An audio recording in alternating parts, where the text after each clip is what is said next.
Gel lan.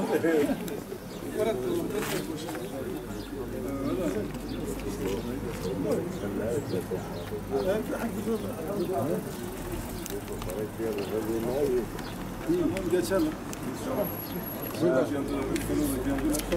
Geç Kamil. Sen bekle Kamil.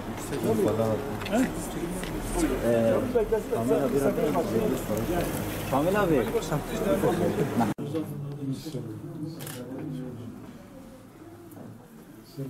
Nerede beraber objektiflere girmeye çalışanlar da öyle.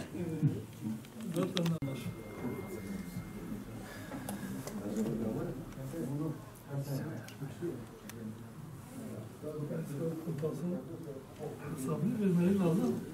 Sanki halen Adıyaman'da adamlar şeydir yani.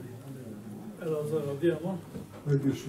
Bugün buraya bir kumpas sonucu, FETÖ'cülerin kumpası sonucu haksız yere mağdur ederek cezaevine atan kardeşlerimizin ziyaretine geldik. İki kardeşimiz geçen gün tahliye oldu.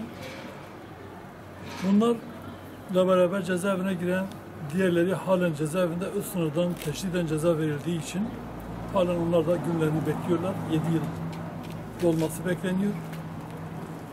Bu zulüm, bu haksızlık hükümete bildirilmesine rağmen, Adalet Bakanlığı'na bildirilmesine rağmen onlar da burada Adıyaman'da bir kumpasın olduğunu ve bu kardeşlerimize dernek çalışması yapan bu kardeşlerimize ceza veren hakim ve savcıların da cezaevinde olmasına rağmen FETÖ'den yakalanmış olmalarına rağmen bu kumpasın neticesi olan bu zulmü giderme noktasında maalesef ellerinden geleni yapmadılar ve bu kardeşlerimiz mazlumen cezaevinde yattılar ve bugün çıktılar. Suçları daha önce de basına yansıdı.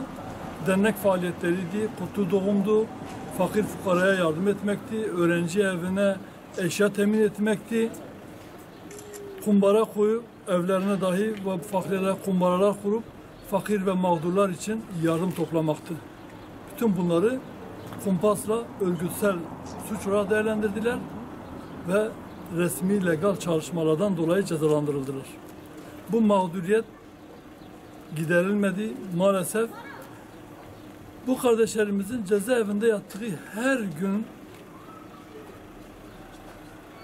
bu zulmü bildiği halde giderilmesi için çaba harcamayan tüm yetkililerin de boynunda bir vebaldır. Bu adaletsizliğe, bu zulme onlar da ortak olmuşlardır. Temennimiz cezaevinde kalan bu diğer kardeşlerimizin de, diğer üyelerimizin de, diğer Müslümanların da bari cezasının sonuna kadar beklenmeden bu zulme daha fazla ortak olmamaları ve bu mağduriyetleri gidermeleridir.